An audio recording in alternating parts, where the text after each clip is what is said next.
আপনি যখন বলবেন আল্লাহ আমার রব, এই কথার উপরে টিকে থাকতে হলে আপনি যখন বলবেন আমি আল্লাহর গোলাম, রবের গোলাম, এই কথার উপরে টিকে থাকতে গেলে আপনার উপরে মামলা আসবে, হামলা আসবে, নির্যাতন আসবে, জুলুম আসবে। হাজারো নির্যাতন, জেল জুলুম সহ্য করে, হাজারো বাতিলের চোখরাঙানি সহ্য করতে হবে। এমনকি হাসতে হাসতে ফাঁসির দড়িতে মুসলমান ইমানদাররা ঝুলবে, রবের গোলামেরা ঝুলবে। তারপরে কোন জালেম বেঈমানের কাছে মাথা নত করবে না। কথা বলেন ঠিক কিনা? হাজারো নির্যাতন জুলুম আপনার উপরে আসবে, হাজারো কষ্ট আপনাকে দেওয়া হবে। এরপরে আপনি বলবেন কি? আমি আল্লাহর গোলাম। এই রবের পথে চলতে গিয়ে এই পথে ইস্তেকামাত থাকতে হবে, দৃঢ় থাকতে হবে, মজবুত থাকতে হবে। বাতিলের হাজারো ঝড় তুফান মোকাবেলা করতে হবে, হাজারো ষড়যন্ত্র মোকাবেলা করতে হবে। সব সহ্য করার মতো শক্তি আপনার আমার থাকতে হবে। বাতিলের কথা পিছপা হয়ে গেলে, বাতিলের কথায় ঈমান হারা হয়ে গেলে, বলেন তো জান্নাত কি জুটবে? হ্যাঁ, আপনি যদি বলেন আমি ঈমানদার, এই কথার উপরে টিকে থাকতে গেলে আপনার উপরে পরীক্ষা আসবেই। কথা বলেন না কেন? জান্নাত মামুর বাড়ির ডাল না, গেলে এক ডাবু খাইতে হবে, খাইতে দেবে। জান্নাতে যেতে হলে আপনাকে পরীক্ষা দিয়ে উত্তীর্ণ হয়ে জান্নাতে যেতে হবে। এজন্য আল্লাহ রাব্বুল আলামিন বলেন আহাসিবান নাসু আইয়ুতরাকু আইয়াকুলু আমান্না ওয়া হুম লা ইফতানুন।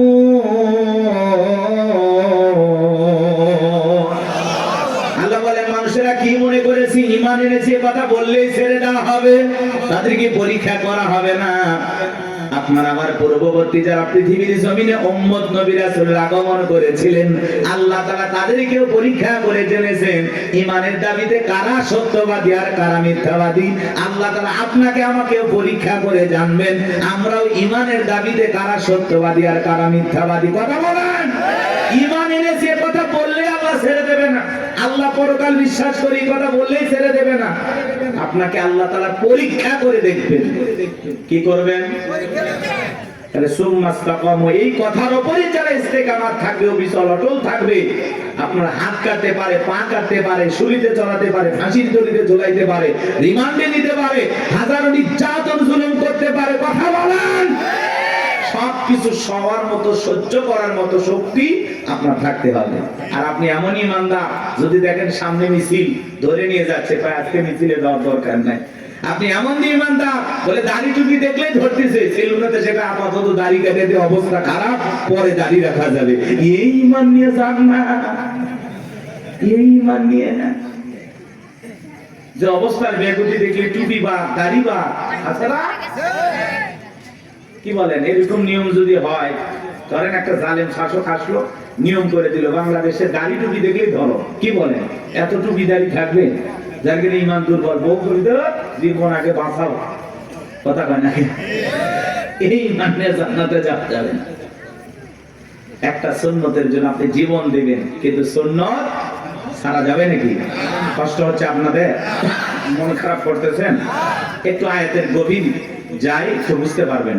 আমার আল্লাহ রাব্বুল আলামিন বলেন ইন্নাল্লাযীনা ক্বালু রাব্বুনাল্লাহ, নিশ্চয় যারা বলে আমাদের রব আল্লাহ। ও টাঙ্গাইলের মুসলমানেরা, ডান হাতটা তুলে শাহাদাত আঙ্গুলে দ্বারা ইশারা করে আসমানের দিকে তাকায় বলেন তো আমাদের রব কি? আরেকটু জোরে ডাক দেন, কে? ভালোবেসে ডাক দেন আল্লাহ।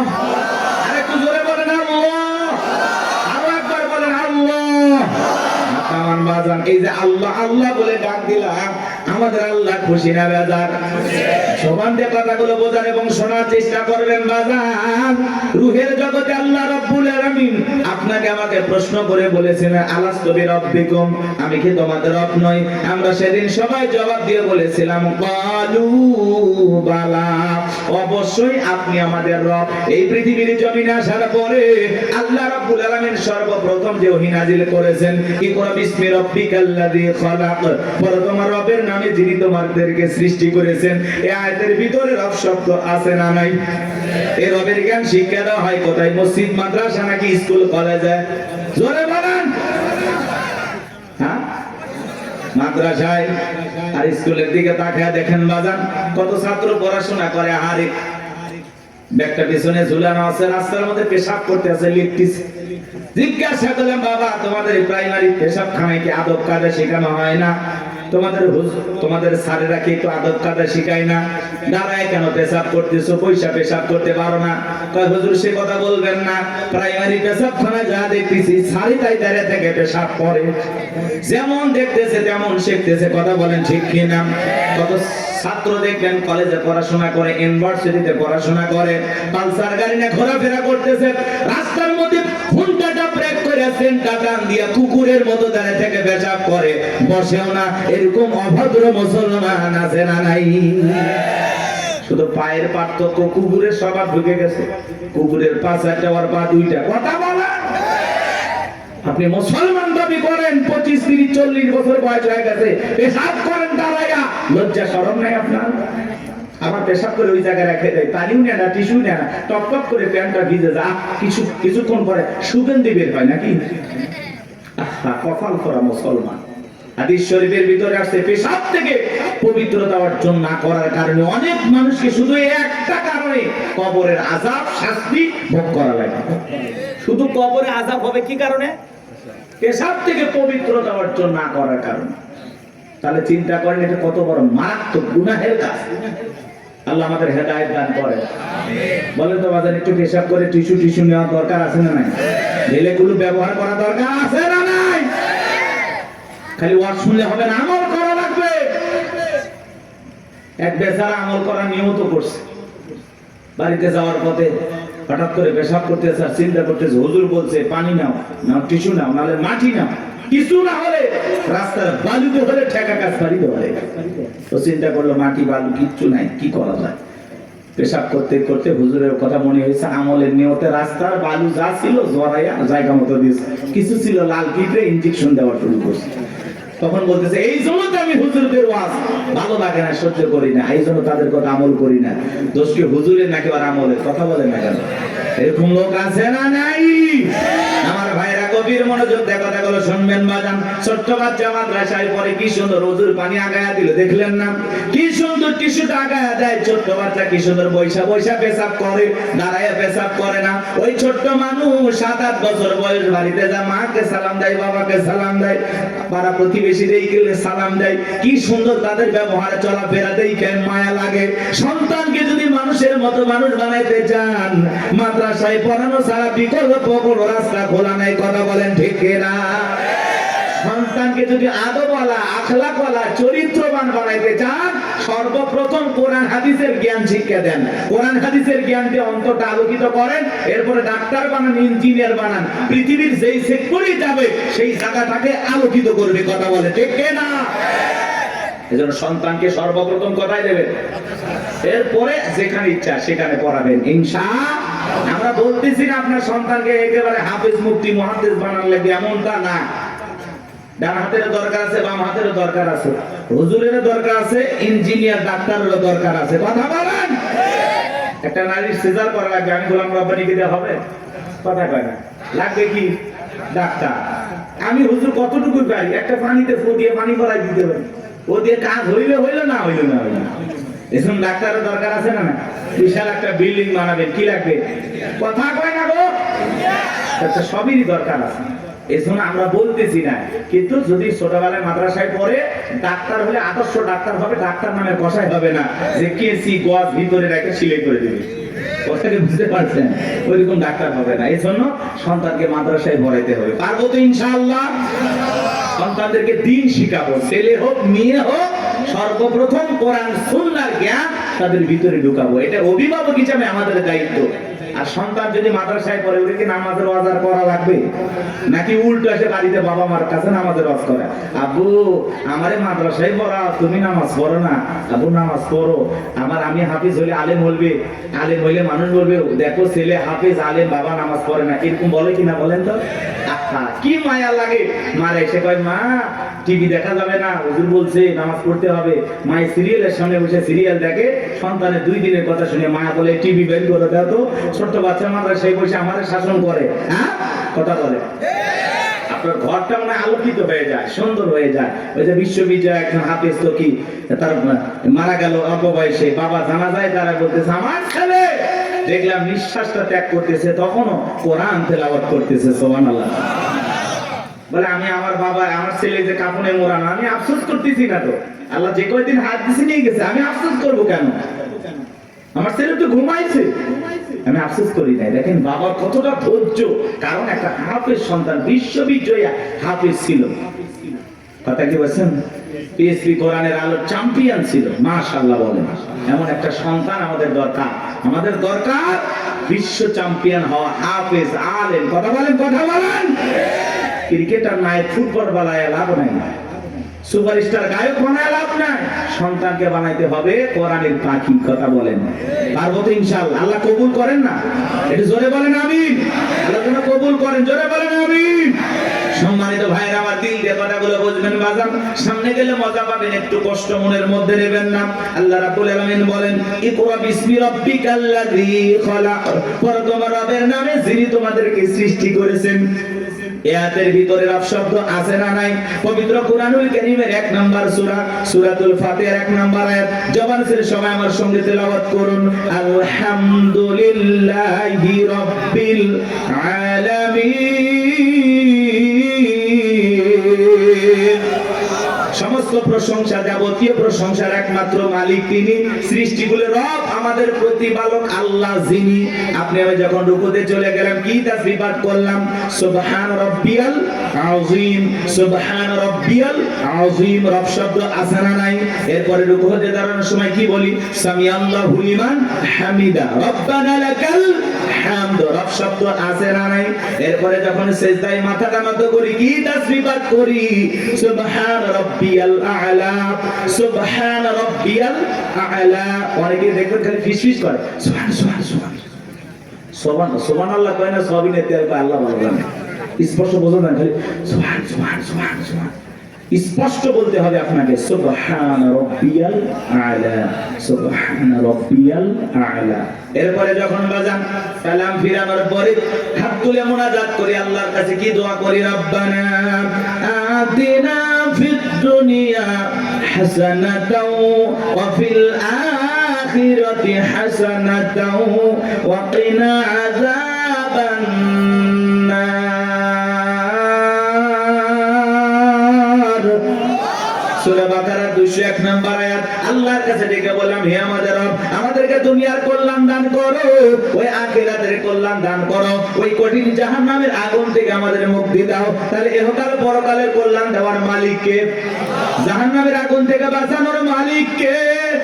পবিত্র কোরআনুল কারীমের ভিতরে 114টা সূরা আছে, সর্বশেষ এই সূরাটির নাম হলো নাস, তার 1 নাম্বার আয়াত, কুল আউযু বিরাব্বিন নাস।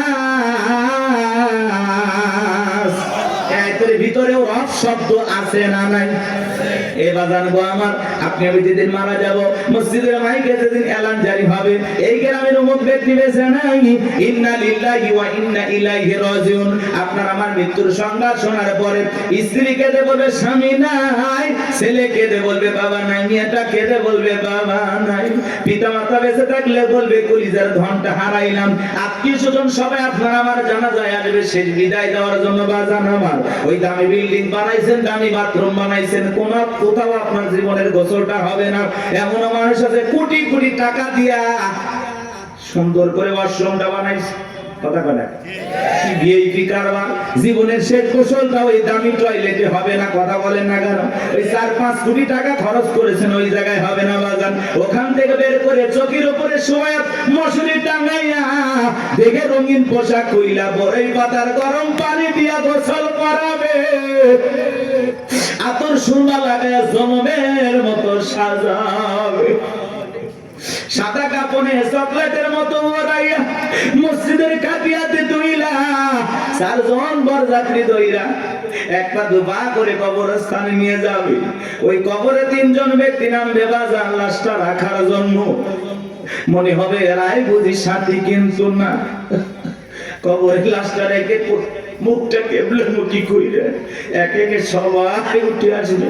ওই কবরে থাকা ব্যক্তি কবরে শুয়ে থেকে দুরাকাত একটু একটু দেখতে পাইবে। এরপরে যখন বাসের বিছানা বিছায়া দিবে, ছিদ্রগুলো দিয়ে হালকা একটু আলো কবরে প্রবেশ করবে। এরপরে যখন মাটি চতুর্দিক দিয়ে দিয়া যাবে বাজার, উপরে যখন মাটির চাপা দিয়া দেবে, কবরটা হয়ে যাবে ঘোর অন্ধকার। কবরে রেখে আত্মীয় স্বজন বন্ধু বান্ধব ছেলে মেয়ে সবাই চলে আসবে। কবরে থাকা ব্যক্তি ওদের পায়ের আওয়াজ শুনতে পাবে, চিৎকার মেরে ডেকে বলবে, আমাকে একা রাইখা দাও না, আমাকে সঙ্গে নিয়ে যাও। কবরে থাকা ব্যক্তির চিৎকার দুনিয়ার কেউ শুনতে পাবে। আমার নবী বলেন যে কবরে চলে গেল তার চাইতে অসহায় আর কেউ নাই।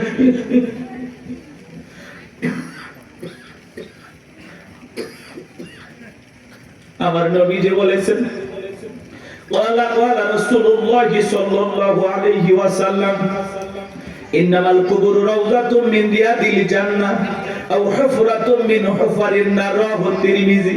নবীজি বলেন, যে ব্যক্তির আমল ভালো, মৃত্যুর সঙ্গে সঙ্গে আল্লাহ রাব্বুল আলামিন তার কবরটাকে জান্নাতের বাগান বানিয়ে দেবে।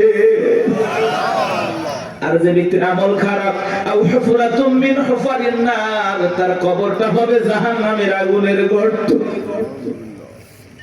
আমার নবী এক জায়গায় বসা, জিবরাইল এসে বলে, নবী গো, এই মুহূর্তে একটা আওয়াজ হলো, আপনি কি শুনতে পাইছেন? আমার নবী বলে, হ্যাঁ শুনতে পাই না। জিবরাইল বলে, নবী, আজ থেকে ৭০ বছর আগে আল্লাহ রাব্বুল আলামিন জাহান্নামের গর্তের মধ্যে একটা পাথর ছেড়ে দিয়েছে। এই মাত্র জাহান্নামের তলদেশে পাথরটা পৌঁছাইলো। চিন্তা করেন বাজান, একটা পাথর ছেড়ে দিলে যদি ৭০ বছর সময় লাগে, আল্লাহ না করুক আপনার আমার গুনাহের কারণে, অপরাধের কারণে আসমানের জমিনের মালিক আল্লাহ যদি বেজার হইয়া একবার জাহান্নামের আগুনের গর্তে ফেলে দেয়, আপনার আমার বাঁচার কিন্তু কোনো উপায় নাই। যেই জাহান্নামে আগুন দুনিয়ার আগুনের চাইতে ৭০ গুণ বেশি পাওয়ার।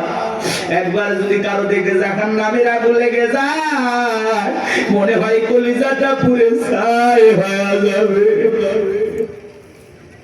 এ বাজার, নবীর প্রিয় সাহাবী হযরত ওসমান কবর থেকে অঝরে চোখের পানি ছেড়ে দিয়ে কান্না করতেন।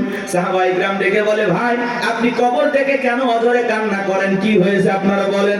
হযরত ওসমান ডেকে বলেন, প্রত্যেকটা মানুষের প্রথম মঞ্জিল, প্রথম ঘাঁটি, প্রথম স্টেশন হলো এই কবর। এই কবরের ভিতরে 3টা প্রশ্ন করা হবে।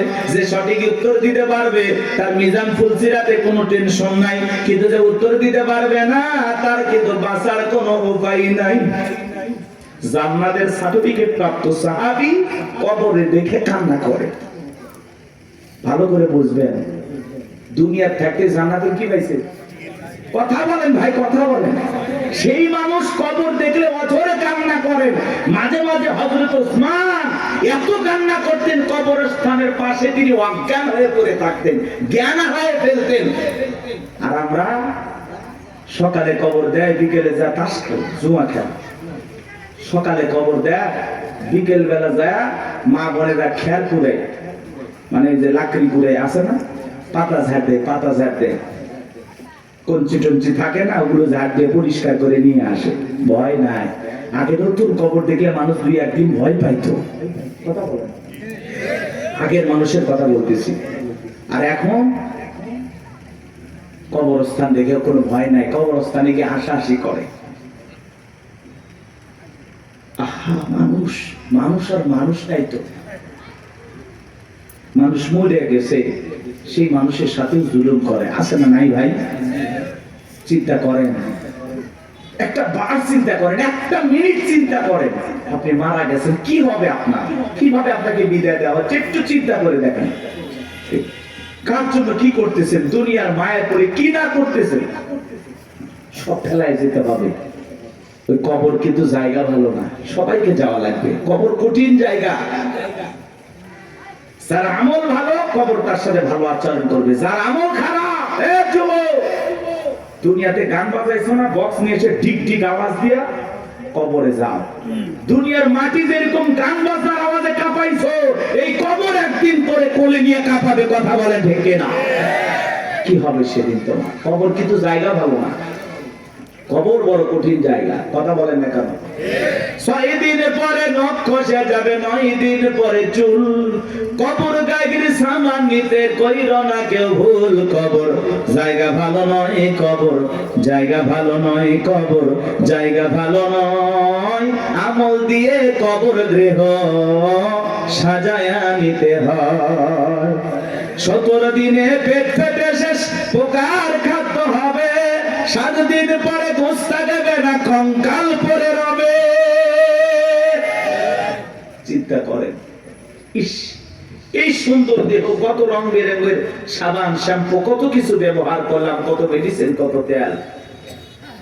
কবরে গেলে দেহের গোস্তগুলো খসে পড়বে, পেটটা ফুলে ফেটে যাবে, পোকাগুলো খিলবিল করে নাক মধ্যে ঢুকে যাবে, চুলের সৌন্দর্য শেষ হবে, একদিন মাটি হয়ে যাবে সবকিছু। কি নির্মম পরিস্থিতি আমার সামনে, কি কষ্টের দিন আমার সামনে। আর আমি সেই দিনগুলোর ব্যাপারে দেখিয়া দুনিয়া পাইছি, পাগল হয়ে গেছি। কথা বলেন না কেন ভাই? কত মানুষের কবর ভেঙে যায়, লাশটার দুর্গন্ধ, নাকে কাপড় দেওয়া লাগে।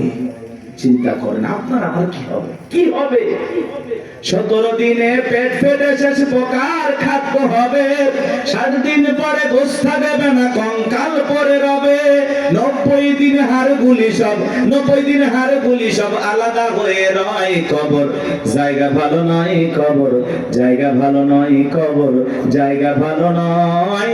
আমল দিয়ে কবর গৃহ সাজায়া নিতে হয়। ওই কবরের ভিতরে 3টা প্রশ্ন করা হবে বাজান।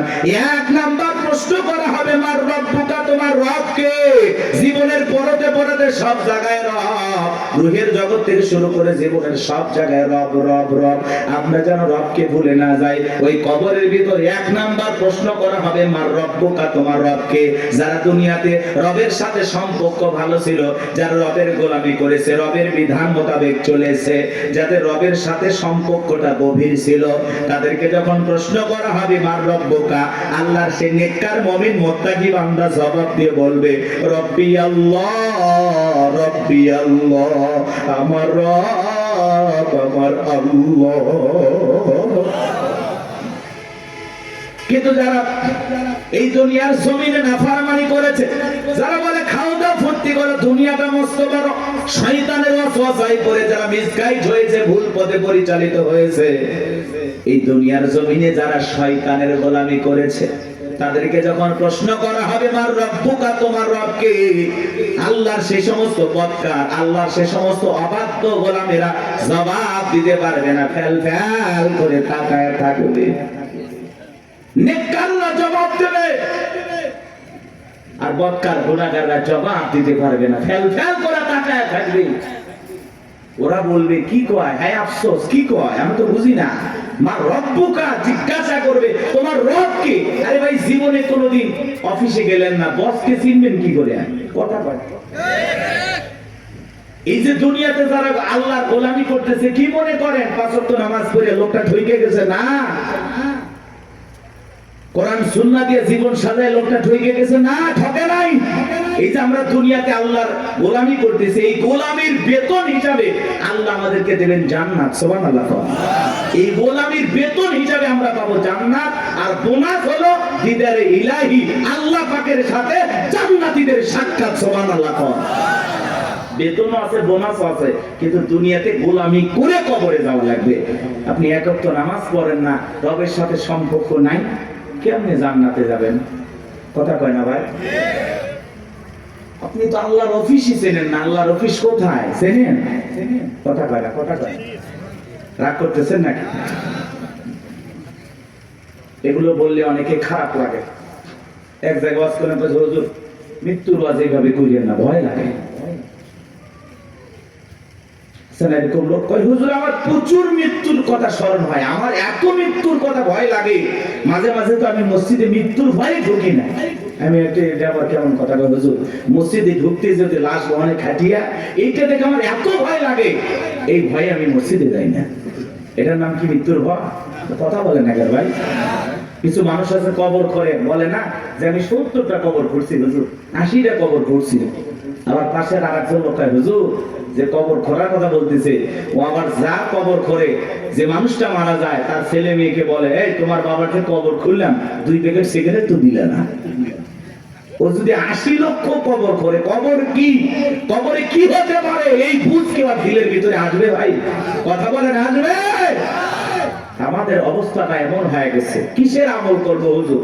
দুনিয়া তো মস্ত বড়, রং তামাশায় আসি ব্যস্ত, রঙিন চশমায় দুনিয়ার সব চাকচিক্য সুন্দর লাগতেছে, একটু গান বাজনা আমোদ প্রমোদ হই হুল্লা, কথা বলে না কেন? হাজি মানুষ হজ করে আসছে, নাতনির বিয়া, বক্স বাজতেছে, কন্ট্রোল করতে পারে না, হাজি পর্যন্ত ডান্স দিয়ে করছে লঙ্গি ডান্স। হাজি হাজি হজ করে আসছে। কথা বাস্তব না অবাস্তব? মিথ্যা না সত্য? এরকম আছে না বাজান? মানে আবেগের ঠেলায় আমরা গুনাহ করতেছি, গুনাহ নাকি আবেগে হয়ে যাচ্ছে। আল্লাহ এরকম আবেগ থেকে আমাদের হেদায়েত দান করেন। এটা জোরে বলেন আমিন। কষ্ট পাচ্ছেন আপনারা? তাহলে কবরে 1 নাম্বার প্রশ্ন, মার রব্বুকা, তোমার রবকে উত্তর দিতে পারবে তারা আল্লাহর মুমিন, মুত্তাকি, নেককার বান্দা যারা। উত্তর দিতে পারবে না কারা? আল্লাহর গুনাহগার, বদকার, অবাধ্য গোলাম যারা। কথা বলে ঠিক কি না? তাহলে আমরা নেক আমল করে আল্লাহর প্রিয় গোলাম হয়ে কারা কারা কবরে যেতে চায় হাত তুলে দেখা। আল্লাহ আমাদের সবাইকে নেক আমল করা তৌফিক দান করুন। চিল্লা বলুন আমিন। আর একটু জোরে বলুন আমিন। ওয়াজ কি শেষ? এবার দেখেন খেলাটা কোন দিকে যায়, এদিকে খেয়াল করেন। কষ্ট পাইছেন? এই যে হেদায়েতের উদ্দেশ্যে 2-4 মিনিট কথা বললাম, এইবার চলেন। আল্লাহ রাব্বুল আলামিন বলেন ইন্নাল্লাযীনা ক্বালু রাব্বুনা আল্লাহ, নিশ্চয়ই যারা বলে আমাদের রব আল্লাহ। আমাদের রব কে? জোরে করেন না ভাই, একটু চিল্লায়ে বলেন আল্লাহ। এই পৃথিবীর জমিন আল্লাহ যখন কাউকে জিরো থেকে হিরো বানায়, চাওয়ালা থেকে প্রধানমন্ত্রী বানায়, আর মুসলমান জবাই করে। কথা বলে না কেন ভাই? বাংলাদেশে ডক্টর জাকির নায়েক আসবে, ভারতের টেনশন আসবে, আমাদের দেশে আর টেনশন করে ভারতের লোকেরা। কথা বলে না কেন? অনেক উদ্বেগ, তারা বিভ্রান্তিকর বক্তব্য ছড়াচ্ছে যে ডক্টর জাকির নায়েক আসলেই বাংলাদেশে গ্রেফতার করা হবে। কতই সহজ। বাংলাদেশের মানুষকে তো চেনেন না, ধুতি নিয়ে যাইতে পারবেন না। কথা বলে না, বাংলাদেশে ডক্টর জাকির নায়েক আসবে, তাকে প্রায় 1 মাসের এই দেশে সফর করার অনুমতি দেওয়া হয়েছে। বিভিন্ন জায়গায় তিনি বিভিন্ন প্রোগ্রামে অংশগ্রহণ করবেন ইনশাআল্লাহ। একজন দিনের দায়ী, সারা দেশে সারা পৃথিবীতে যার পরিচয় পরিচিতি আছে। ভারতের তার বক্তব্যের শুনে অসংখ্য মানুষ কালেমা পড়ে মুসলমান হয়েছেন। সেই মানুষটা যদি এই দেশে আসে, আমাদের কোনো সমস্যা আছে ভাই? আমরা মুসলিম হিসাবে খুশি, তাকে ধন্যবাদ জানাই। ডক্টর জাকির নায়েককে আমরা সাদরে গ্রহণ করব, লাল গালিচার সংবর্ধনা দেব। কথা বলা ঠিক না? আর এই দেশে যদি কোনো কারণে কোনো ষড়যন্ত্র বা বিতর্কের কারণে যদি ডক্টর জাকির নায়েক বাংলাদেশে না আসতে পারে, তাহলে বুঝে নেবেন বর্তমান সরকারে যারা আছে এদের ভিতরে ভারতের দালাল আছে। উনি আসবেন, সমস্যা কি? মুসলিম একটা দেশে একজন দায়ী আসতে পারবেন? ডক্টর জাকির নায়েকের অসংখ্য লেকচার আপনারা শুনেছেন, আলোচনা শুনেছেন। ভালো লাগে না? ভালো লাগে না? চমৎকার কথা বলেন। ভারত সরকার তার টিভি চ্যানেল বন্ধ করে দিয়েছেন, তাকেও দেশ থেকে বিতাড়িত করেছেন। এখন তিনি বিভিন্ন দেশ সফর করেন, বিভিন্ন দেশে থাকেন। আলহামদুলিল্লাহ, আমাদের দেশও আসবেন, তারই ধারাবাহিকতায় আলহামদুলিল্লাহ আমরা গ্রহণ করব। উনি আসবেন, ঘুরিয়ে ফিরে চলে যাবেন, সমস্যাটা কোথায়? এতে ভারতের মাথা ব্যথা দরকার আছে? আমাদের দেশে আমরা ডক্টর জাকির নায়েককে নিয়ে আসবো নাকি খানায় খাবার ইমামকে নিয়ে আসবো, সেটা ভারতের কাছ থেকে শোনা লাগবে। ভারতের কথা আমরা চলি, এজন্য আমরা বলেছি আমরা বারবার রক্ত দিয়ে দেশকে স্বাধীন করেছি। আমরা না হতে চাই ভারতের গোলাম, না হতে চাই আমেরিকার গোলাম, আমরা সবাই আল্লাহর গোলাম। এটা আমাদের জীবনের সবচেয়ে বড় পরিচয়। আমরা কার গোলাম? আল্লাহর গোলাম। আমরা দুনিয়াতে কারো গোলামি করার জন্য জন্ম হই নাই, আমরা গোলামি করব একজন, আর তিনি আমাদের রব, তিনি আমাদের সব। কথা বলে ঠিক না? ডক্টর জাকির নায়েক আসতেছে খুব দ্রুত, 28 নভেম্বরের মধ্যেই বাংলাদেশে আসবেন ইনশাআল্লাহ। তার এই সফরকে আল্লাহ কবুল করেন। একটু জোরে বলেন আমিন। এটা নিয়ে ভারতের মাথা ব্যথা, অনেক টেনশন, মিডিয়াতে অনেক আলোচনা, তুমুল আলোচনা, সমালোচনা চলতেছে, বিতর্ক চলতেছে। সব বিতর্কের অবসান ঘটবে উনি যখন বাংলাদেশ বিমানবন্দরে পৌঁছাবে। আশা করি উনি আসবে ইনশাআল্লাহ। আমার ভাইরা দিল দিয়ে কথাগুলো বোঝার চেষ্টা করবেন। ইন্নাল্লাযীনা ক্বালু রাব্বুনাল্লাহ, নিশ্চয়ই যারা বলে আমাদের রব আল্লাহ। গভীর মনোযোগ দিয়ে কথাগুলো শুনবেন বাজান। এই পৃথিবীর জমিনে আল্লাহ কাউকে জিরো থেকে হিরো বানায়, সাওয়ালা থেকে প্রধানমন্ত্রী বানায়। নিঃস্ব পৃথিবীতে কেউ বেঁচে নাই। চিল্লায় বলে দুনিয়াতে আমার কেউ নাই। সেই মানুষটাকে আল্লাহ নিঃস্ব থেকে ক্ষমতার চেয়ারে বসায়। সেই মানুষটাও ক্ষমতার চেয়ারে বসে জুলুম করে, অত্যাচার করে। কথা বলেন ঠিক কি না? এই পৃথিবীর জমিনে এরকম একজন জালেম ছিল ভবঘুরে, যে নিজেকে আনা রব্বুকুমুল আলা বলে দাবি করেছিল, নিজেকে প্রভু বলে দাবি করেছিল, খোদা বলে দাবি করেছিল, রব বলে দাবি করেছিল। এ ছিল একটা ভবঘুরে যুবক। ভবঘুরে যুবক মানে বোঝেন না? যারা ইয়াবা, ফেনসিডিল, গাঁজা, মদ খায়, গাছক ধাক্কা মারে। ভাইজান সাইদ দেন আছে না? নাই। বাড়িতে যা বলে বউ দরজা খোল, কথাকে বোঝেন নাই? বউ যখন দরজা খুলে দিয়েছে, ভাই মা এত দেরি করলি কেন? বউ তখন দিকে বলে কি ব্যাপার, আমার মা কইলি কেন?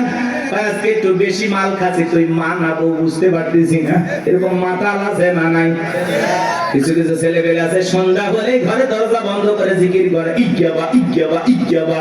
মা বাবা চিন্তা করে, বাবা এটা কিসের ট্যাবলেট, জ্বর সর্দি গলা ব্যথা, কই কিচ্ছু বোঝার দরকার নাই, টাকা দে নইলে তোর মাথা ফাটাবো। এরকম ইয়াবা খোর আছে না নাই? যারা ইয়াবা খায়, ফেনসিডিল খায়, গাঁজা মদ খায়, যুবক রে, সমাজের মানুষ তাদেরকে নেশাখোর বলে, টোকায় বলে। যারা নেশা করে তাদেরকে মানুষ ভালো চোখে দেখে না। সে ভালো সন্তান হতে পারে না, ভালো স্বামী হতে পারে না, ভালো বাবা হতে পারে না। নিঃস্ব করে সে সবাইকে। কথা বলে নেশাখোররা তার পরিবারকে নিঃস্ব করে। এই জন্য হাতে পায়ে অনুরোধ করে বলে যায়, যুবক নেশাদ্রব্য পান করা যাবে না, মাদক সেবন করা যাবে না। যে মুখে মা, সেই মুখে মাদক তোলা যাবে না। মাদককে না বলুন। কথা বলে না? কথা বলে। মাদক সেবন করা যাবে, নেশাদ্রব্য পান করা যাবে। যারা মদ পান করবে এদের জন্য জান্নাত হালাল না হারাম? ওদের জন্য জান্নাত হারাম হয়ে যায়। তো জান্নাত যদি হারাম হয়ে যাবেন কোথায়? এই জন্য আমরা দুনিয়াতে নিজেরাই মদ আল্লাহ তাআলা হারাম করে দিয়েছেন। আমি আমার উপরে এটা হারাম মানবো যে না, আল্লাহ হারাম করে দিয়েছেন, এই মদকে আমি স্পর্শ করব না। আমি জান্নাতে যাই শরাব পান করব। শরাবের ঝর্ণা আছে, সুবহানাল্লাহ কোন, মধুর ঝর্ণা, দুধের ঝর্ণা, পানির ঝর্ণা, শরাবের ঝর্ণা। হাতের স্পর্শ ছাড়া কি তার করতেছে? সুবহানাল্লাহ। জান্নাত যে কত সুখের জায়গা, কেমনে বোঝাবো? ও কল্পনা করা যায় না। আল্লাহ এত সুন্দর করে জান্নাত বানাইছে। সুবহানাল্লাহ বলেন। কষ্ট হচ্ছে আপনাদের? তাহলে এই যুবক নেশাদ্রব্য পান করা যাবে? যাবে? এগুলো আজে বাজে ফালতু জিনিস না খাইয়া, ওই ইয়াবা ফেনসিডিল না খাই, ওই টাকাটা জমায়া বউকে মাসে একটা করে 3 পিস উপহার দাও। কিছু না পাইলে অন্তত 12টা মাসে 12টা বাসর রাখতে। কথা কোন ঠিক কি না? হ্যাঁ, আলামিন ভাইয়ের কাছ থেকে যদি সুন্দর একটা শাড়ি দিতে পারতো, কথাই নাই। মেয়েরা সবচেয়ে পছন্দ করে কোন কালারের শাড়ি জানো? নীল কালারের শাড়ি। কথা কয় না? হ্যাঁ, নীল কালারের শাড়ি বউরে কিনে দেবেন। যদি আপনার বউ বেজার হয়, টাকা আমি দেব। কথা কয় না? কথা কয় না? এই কালারটা মেয়েরা সবচেয়ে চয়েস করে বেশি। যদি পারেন আলামিন ভাইয়ের সাথে যোগাযোগ করে একটা শাড়ি খালি দিয়ে দেখেন, ওই দিন বইয়ের ব্যবহার দেখে সারা জীবন আপনার মনে থাকবে। কথা বলে ঠিক না? এই জন্য আজে বাজে জিনিস না খাইয়া ওই টাকা জমায়া বউ বাচ্চার কাপড় কিনে দেব, ওদের মুখে হাসি ফোটাবো ইনশাআল্লাহ। কোন কোন যুবক আছো মাদক দ্রব্য স্পর্শ করবা না, মাদক নিজের উপরে হারাম করবা, হাত করো। জীবনে কোনোদিন স্পর্শ করবো না ইনশাআল্লাহ। আজকের এই জান্নাতের বাগান থেকে ওয়াদা দিলাম যে আল্লাহ আমরা জীবনে কোনোদিন নেশাদ্রব্য স্পর্শ করব না। দয়া করে তোমার জান্নাতের শরাবের নহরটা একটু আমার জন্য বরাদ্দ রাখো। একটু জোরে কর না আমিন। হাত নামান আমার ভাইয়েরা। এই ফিরাউন ছিল একটা ভবঘুরে যুবক। এর নাম ছিল কাবুজ। বলকে বলা হতো। কিত্তিদের তরফ থেকে নাম ছিল রামসিস। মিশরের বাদশাহর পুরোবাদী নাম হলো ফিরাউন। সংক্ষিপ্ত ঘটনা 2-1 মিনিটে বলে সামনের দিকে যাবো। জানবো আমার এই ছিল গেল সর্বপ্রথম মিশরে। মিশরে যাওয়ার পরে বাজান সর্বপ্রথম হলো তরমুজের ক্ষেতের লেবার। কিছুদিন লিবারি করলেন, ওই দেশের সরকারি গোরস্থানের দারোয়ান লাগবে। ঢোলপিটায় খবর দেওয়া হলো, হাজার হাজার মানুষ লাইনের উপর হয়ে গেছে গোরস্থানের দারোয়ান হওয়ার জন্য। এক দুইজন ইন্টারভিউ দিতে দিতে যখন ফেরাউনের পালা, ডেকে বলে বাদশা, বুক ভরা আশা নিয়ে বিদেশ থেকে আপনার কাছে এসেছি, যদি চাকরিটা দেন উপকৃত হব। এমন ভাবে কথাগুলো উপস্থাপন করলেন, বাদশার মায়া লাগে গেল। বলে আপনার সাথে ভালো মানুষ মিশর আর কেউ নাই, বুক ভরা আশা নিয়ে বিদেশ থেকে আসছি, পরিবার পরিজন আছে, দয়া করে যদি চাকরিটা দেন সারা জীবন আপনার প্রতি কৃতজ্ঞ থাকবো। এমন ভাবে কথাগুলো বললেন, কথা আছে দুষ্ট লোকের মিষ্টি কথা। বাদশার ভালো লেগে গেল। বাদশা ডেকে বলে ইন্টারভিউ বন্ধ করো, এই কাবুজ নামের ছেলেটাকে মিশরের সরকারি গোরস্থানের দারোয়ানের চাকরিটা দেওয়া হলো। এইবার সরকারি গোরস্থানের দারোয়ানের চাকরি পাওয়ার পর ফেরাউন চিন্তা করে বাদশা প্রতি মাসে বেতন দিবে, ঠিক আছে, কিন্তু এই টাকা দিয়ে চলবে না, আমার সাইড ইনকাম করা দরকার। এইবার যারা লাশ দাফন করতে আসে ওদেরকে ডেকে বলে, শোনো, লাশ প্রতি একটা করে দিরহাম যদি দাও লাশ দাফন করতে দেব, না হলে লাশ দাফন করতে দেব না। জনগণ টেনশনে পড়ে গেল, একটা দিরহামের জন্য বাদশার দরবার বিচার নিয়ে যাব, লাশ পয়সা বলে শেষ হয়ে যাবে, যদি পাই একটা টাকাই ছেলেটাই পাক। এই কথা ভেবে জনগণ একটা করে দিরহাম ফেরাউনকে দেওয়া শুরু করলো। আপনারা বলেন তো বাংলাদেশের মানুষের নাম কি? ঘুষ। ঘুষ এক টাকা হইলে ওটা কি ঘুষ? এটা কিন্তু বাংলাদেশে আছে আছে আছে। শোনো, এই দেশ যারা গল্প করি, দেশটা মনে হয় স্বপ্নপুরী, শুধু কর ঘুষ কর মদ কর জুয়া কর, হেতায় আছে ভুরি ভুরি, হেতায় আছে ভুরি ভুরি। এ দেশে অসৎ কামাই কেউ করে না, তবে ঘুষের টাকা পেলে কেউ তো ছাড়ে না। টেবিলের নিচ দিয়ে হাত বাড়িয়ে কালো টাকাটা নেই সারিয়ে, টেবিলের নিচ দিয়ে হাত বাড়িয়ে কালো টাকাটা নেই সারিয়ে, করছে ওরা বড় দেশের চুরি, করছে ওরা বড় দেশের চুরি। শোনো, এ দেশটার গল্প করি, আছে না নাই? আমার ভাইয়েরা, একটা করে দিরহাম জনগণ দেওয়া শুরু করলো। আল্লাহ রাব্বুল আলামিন ওই জামান একটা মহামারী দিল। 2020 সালে আল্লাহ তাআলা আমাদেরকে একটা মহামারী দিয়েছিলেন, ধরো না ছুঁয়ো না, নাম হলো করোনা। করোনা রোগে আক্রান্ত হয়ে বাবা মারা গেছে, ছেলে বাবার লাশটাও দেখতে যায় নাই, বাবার কবরে মাটিও দেয় নাই। বাবার সম্পত্তি ভালো লাগে, মৃত বাবার লাশকে বোঝা মনে হয়। কথা বলে, মায়ের করোনা হয়েছে জঙ্গলে ফেলা আসছে, বন্ধুর করোনা হয়েছে বন্ধু দেখতে যায় নাই, ভাইয়ের করোনা হয়েছে ভাই দেখতে যায় নাই, স্বামীর করোনা হয়েছে স্ত্রীর কাছে যায় নাই। খাবারের প্লেটটা সাজায় লম্বা একটা বাঁশের লাঠি দিয়ে আস্তে করে স্বামীর ঘরে খাবার ঢোকায় দিয়েছে। কথা বলেন, স্বামী যখন সুস্থ হয়েছে বিবি কাছে ডাকে বলে, জোসনার বাপ, আমি তোমার যে কত ভালোবাসি তুমি জানো না। শাড়িটা দিয়ে সুন্দর করে মুখটা মোছায় দিতেছে, আর ডেকে বলে, জোসনার বাপ, তাহাজ্জুদ পড়ে পড়ে তোমার জন্য দোয়া করেছি, আল্লাহ আমার জোসনার বাপের হায়াত বাড়ায় দাও। স্বামী মনে মনে হাসে আর বলে, বিবি রে, তুই যে আমার কত ভালোবাসিস, আমার বোঝা হয়ে গেছে। আমি যখন অসুস্থ ছিলাম জানালা দরজার দিকে তাকায় থাকতাম, এই বুঝি দরজা জানালা করে গল্প করবি, দুইটা কথা বলবি, একবারও দেখা করলি না। মোবাইলে তোর ছবি দেখে দেখে মনের দুঃখের কথা ভুলে যাইতাম। তুই যে আমারে কত ভালোবাসিস প্রমাণ আমি পাইছি। আমি যখন অসুস্থ ছিলাম আমারে তুই বাঁশ দিয়া খাওয়াইছিস। কথা বলে না। এজন্য করোনা মহামারী বুঝে দিয়েছে, দুনিয়াতে কেউ কারো আপন না। কথা বলেন সত্য না মিথ্যা? ওই সময় একটা আতঙ্ক ভয়, কেউ কারো কাছে যায় নাই। বাজানো বাবার, এই দুনিয়াতে একটা করোনা মহামারীতে মানুষ মারা গেল, মানুষ আর একটা মানুষের কাছে গেল না, বাবার কাছে সন্তান গেল না। তাহলে ভেবে দেখেন বাজান, দুনিয়াতে কেউ কারো আপন না, সব মিথ্যা মায়া, মিথ্যা মায়া। কথা বলে না তো? আপনি কি মনে করেন আপনি মারা গেলে আপনার পরিবারের লোকজন আপনাকে ছাড়া অচল হয়ে যাবে, তারা ভেঙে পড়বে? কিচ্ছু হবে না তাদের। আপনি মরে গেলেও আপন গতিতে আপনার পরিবারের লোকজন তাদের জীবন সাজাবে, আপনার জন্য কেউ অপেক্ষা করবে না। আপনার জন্য পৃথিবীর কোনো কিছু থেমে থাকবে না, না দোকান, না ব্যবসা প্রতিষ্ঠান, না আপনার স্ত্রী, না আপনার সন্তান, না আপনার ব্যবসা বাণিজ্য কামার, কোনো কিছুই থেমে থাকবে না। আপনি মরে গেলেও সব আপন গতিতেই চলবে। কথা বলে ঠিক না? বরং আমরাই বেশি বেশি ভাবতেছি যে আমি মরে গেলে আমার পরিবারে কি হবে না হবে, ওদের কথা ভাবতে গিয়ে আমরা আখিরাত ভুলে গেছি। এজন্য আসুন আখিরাতকে টার্গেট করি। কথা বলে না? আখিরাতকে টার্গেট করি, এর মধ্যে দুনিয়া যতটুকু হয় হইলেও আলহামদুলিল্লাহ, না হইলে আলহামদুলিল্লাহ, কথা বলে ঠিক কিনা? কিন্তু বেশি দুনিয়াকে টার্গেট করলে আখিরাত আমাদের কাছ থেকে দূরে সরে যাবে। এজন্য আমরা দুনিয়া টার্গেট করব না, আখিরাত। আমাদের কার প্রয়োজন বেশি? আল্লাহকে প্রয়োজন দরকার না? তাহলে আখিরাতকে টার্গেট করতে হবে। এই পৃথিবীতে আল্লাহ হলো আমাদের সবচেয়ে আপন। স্ত্রী বলেন, সন্তান বলেন, সবাই স্বার্থ স্বার্থ স্বার্থ ছাড়া কেউ আপনাকে চেনে না। পুরুষ হলো টাকা কামানোর মেশিন। পুরুষের টাকা আছে, পুরুষের পাশে সবাই আছে। পুরুষের টাকা নেই, পকেট ফাঁকা, রাস্তার ভিক্ষুকও আপনার সাথে দেখা করবে না, কথা বলে কে? টাকা আছে, পুরুষের সম্মান আছে। টাকা আছে, পুরুষকে সবাই চেনে। কথাকে বোঝেন নাই?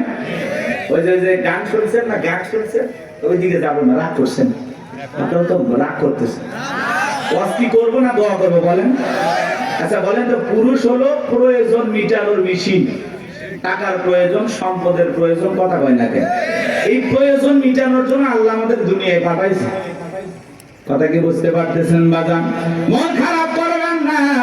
যে কথা বলতে চাচ্ছিলাম বাজান, দিল দিয়ে কথাগুলো বোঝার চেষ্টা করবেন, গভীর মনোযোগ দেবেন, সামনে গেলে মজা পাবেন। এই যুবক, তোমরা নিরাশ হয়ে না, তোমরা যুবক, আমিও যুবক, তোমাদের মনের দুঃখটা কি বুঝি। একটু অপেক্ষা করো, তোমাদের জন্য স্পেশাল কিছু আলোচনা মাথার মেমোরিতে সেভ করা আছে, সময় মতো ডাউনলোড দিয়ে শোনায় দেব। মা বোন যারা বসে আছেন, মা একেবারে নিরাশ হবেন না। মা মহিলা প্যান্ডেল মা বোনদের জায়গা হচ্ছে না, আমি শুনেছি। আর পাগলিদের জায়গা একটু বেশি লাগে। ওদের ঘরেও যেরকম দখল করতে চাই, বাহিরে গেলে দখল করতেছে, কথা বল না কেন? এই যে মা বোনদের জন্য কিছু ওয়াজ করা দরকার আছে না নাই? কিছু বাঁকা পথে মা বোন চলে, বাঁকা পথে চলা মা বোনদেরকে ওয়াজের মাধ্যমে আজকে একটু সোজা করা হবে। একটু সময় দেন, সামনে যায়। আমার ভাইরা চলেন, সামনে থেকে যায় বাজান। ওই ডায়রিয়া কলেরা মহামারীতে হাজার হাজার মানুষ মারা গেল, আর ফিরাউনের পকেটে টাকা ঢুকলো। টাকা পাইতে পাইতে এত টাকার মালিক হয়ে গেল বাজান, টাকা রাখার কারোর কোনো জায়গায় নাই। এবার বাদশার দরবার একদিন চলে আসছে, বাদশা আমার কাছে কিছু টাকা পয়সা আছে, এলাকায় যারা গরিব মানুষ খাজনা দিতে পারে না, দুঃখী মানুষ খাইতে পারে না, আমি তাদের একটু জনসেবামূলক কাজ করতে চাই। বাদশাটাকে বলে, বাবা এই তো ভালো উদ্যোগ, তোমার মতো ছেলে ঘরে ঘরে জন্ম নেওয়া দরকার। এইবার জনগণের সে সমস্ত টাকাগুলো নিয়ে আসা গরিব মানুষের মাঝে বিতরণ করলেন, খাজনা পরিশোধ করে দিলেন। বলেন তো টাঙ্গাইলের মুসলমান বুঝে থাকলে বলেন তো, টাকাগুলো ছিল কার? নেতা যে মাইক ধরে বলতেছে 5 লাখ দেব, ওই টাকা পাবে কোথা থেকে? আসমানের ফেরেশতারা প্যাকেট পাঠাবে নাকি? ভালো করে বুঝবেন কোন টাকা কোন জায়গায় যায়। আমাদের গাইবান্ধার আঞ্চলিক ভাষা একটা কথা বলে, মাছের তেল দিয়ে মাছ ভাজা। কথা কি বুঝতে পারতেছেন? জনগণের টাকা জনগণের মাঝে বিতরণ করে ফাও ফাও বাহাবা পাইলু। জনগণ থেকে বলে, আরে রাজ্যের বাদশা যদি এই ব্যক্তি না হয়া গোরস্থানের ছেলেটা হইতো, না জানি আমাদের কপাল খুলে যেত। নির্বাচনের আগে একটু জনসেবামূলক কাজ করা দরকার আছে না নাই? আমার এলাকার নেতা কাঁচা রাস্তা মানে মাটির রাস্তা বোঝেন তো বাজান, ইট পাড়তেছে, 2 গাড়ি ইট পাড়তেছে। মানুষজন বলে, বাবা ইট পাড়তেছে, তুমি তো এখনো নেতা হয় নাই, কারণটা কি? ছেলেটা বলতেছে, আপাতত ইট পেলে দিলাম, আর ভবিষ্যতে আমার মার্কায় যদি সিলভারে এলাকার নেতা বানায় দিতে পারে, আমার 1 নাম্বার টার্গেট এই কাঁচা রাস্তা পাকা করা। এই রাস্তাতে আপনাদের ছেলে স্কুলে যাইতে পারে না, আপনারা হাটে বাজারে যাইতে পারেন না, মাঝে মাঝে আপনাদের কথা মনে হলে রাতে ঘুম আসে না। কি অভিনয়! নেতা হতে গেলে অভিনয় জানার দরকার আছে তো না? কথা কয় না। যারাই নেতা এরাই কিন্তু পুরোটা কি অভিনেতা। অভিনয় না জানলে নেতা হওয়া যায় না বাজান। ভালো করে বোঝার চেষ্টা করবেন। জনগণ বিশ্বাস করে যদি নেতার মার্কায় সিলভারে নেতাকে নির্বাচিত করে, নেতা তো এলাকায় থাকে না, ঢাকা শহরে বান্ধবী নিয়ে ঘুমায়। কথা বলেন ঠিক কি না? মার্কা থাকে যে কয়দিন, নেতার আনা গোনা সে কয়দিন। আমরাও জনগণ কম খারাপ না। 1.5 টাকার বিরিয়ার 3 টাকার চা খায় কি স্লোগান? বল্টু ভাইয়ের চরিত্র ফুলের মতো পবিত্র। নামাজ পড়া কক্ষ গাঁজা খাই 5 ওয়াক্ত, কমসুরিতে বাঁকা ভক্ত, শয়তানের 1 নাম্বার ভক্ত, হুজুরের জন্য খুবই শক্ত, চুষা খাই গরিবের রক্ত। পোস্টার লেখা যে গরিবের বন্ধু, ভোট দিয়ে দেখেন গরিবের কয় নাম্বার শত্রু। কথা বলেন। রাস্তার একটা ভিক্ষুক মহিলার দিকে 500 টাকা দিয়ে বলে, আপনার চেহারার মাঝে আমি আমার মাকে খুঁজে পাই। আম গাছে নেতার ছবি ঝুলানো থাকে, নির্বাচিত হওয়ার পরে এলাকায় থাকে না। আম গাছে জাম গাছে বিদ্যুতের ঘড়িতে নেতার বিশাল বিশাল ছবি, আর লেখা আছে আমি অমুক নেতা যারা গালি বদনা, পবিত্র ঈদুল আজহার শুভেচ্ছা, পবিত্র ঈদুল ফিতরের শুভেচ্ছা, খালি ব্যানার দিয়ে শুভেচ্ছা জানায়, জীবনে কোনোদিন আর কাছে আসে না। এই নেতা ওই ব্যানার লক্ষ লক্ষ টাকা দিয়ে না বানাইয়া ওই ব্যানারের টাকা দিয়ে যদি গরিব দুঃখী মানুষের মাঝে বিতরণ করো, তোমার ব্যানার লাগবে না গো, ব্যানার লাগবে না। জনগণ তোমার মার্কায় জায়গা মতো সিল মেরে দেবে, কথা কোন ঠিক কি না? কিন্তু ওই যে মার্কা থাকে যে কয়দিন নেতার আনাগোনা সে কয়দিন অলিতে গলিতে নেতাকে পাওয়া যায়, মানুষ মলে জানা যায় হাজির, জুমার নামাজের সামনে হাজির, আসরের নামাজ পড়ে দুইবার, কথা কয় না। এক নেতা মানুষকে সালাম দিতে দিতে হোশ হারায় ফেলছে, রাস্তার খেজুর গাছ পায় এক লাইনে সালাম দিয়ে যাচ্ছে, কর্মী চাচা ভেতরে কয় নেতা এটা মানুষ না খেজুর গাছ। নেতা বলতেছে আমি মনে করছি এটাও ভোটার। কথাকে বুঝতে পারতেছেন বাজান? এই জন্য আপনাকে আমাদের পরিবর্তন হওয়া লাগবে বাজান। বারবার ওদের কথায় ভোলা যাবে না, ভোলা যাবে না, আমাদেরকে ভালো ভালো লাগবে। মনে রাখবেন বাজান, দেশের জনগণ এক নাম্বার, নেতাও এক নাম্বার হবে। আপনি যদি পরিবর্তন করতে চান অবশ্যই সমাজটাকে পরিবর্তন করতে পারবেন, এই জন্য আগে নিজের ভালো হওয়া লাগবে। আপনি যেমন দেশের নেতাও কিন্তু ওইরকম হবে। 2 নাম্বার আপনি নেতা হবে 4 নাম্বার, কথা কি বুঝছেন? আপনি সিটার নেতা হবে বিশ্ব সিটার। এই ওয়াজ করলে কি ভয় পাচ্ছেন নাকি? আমি কোন দলে দালালি করতেছি? আমরা আগে ঠিক হবে। এক পাগল গাছের নিচে হাত তুলে বলে আল্লাহ, আরে হারাক তো মানুষ বাইরে গেছে, 2-4 জন হারিয়ে গেলে কি হবে? পরে খুঁজব ওই মা কি মা আজকে শুরু করছে নাকি বাচ্চা নিয়ে আসে, মাকে ধর, মাকে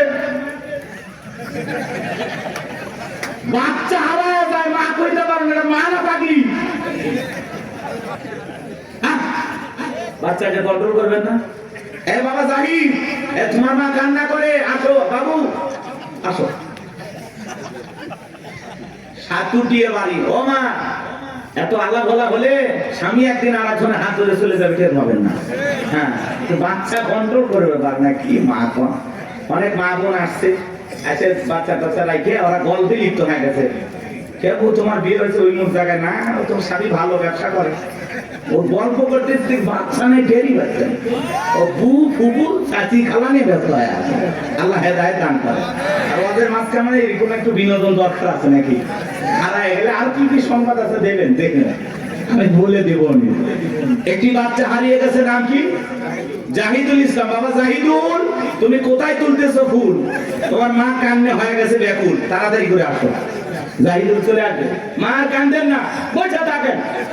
বাচ্চা হারাই নাকি এখনকার পোলা পান? এক করতেছেন নাকি আপনার? তাকবীর দেন, লিল্লাহি তাকবীর।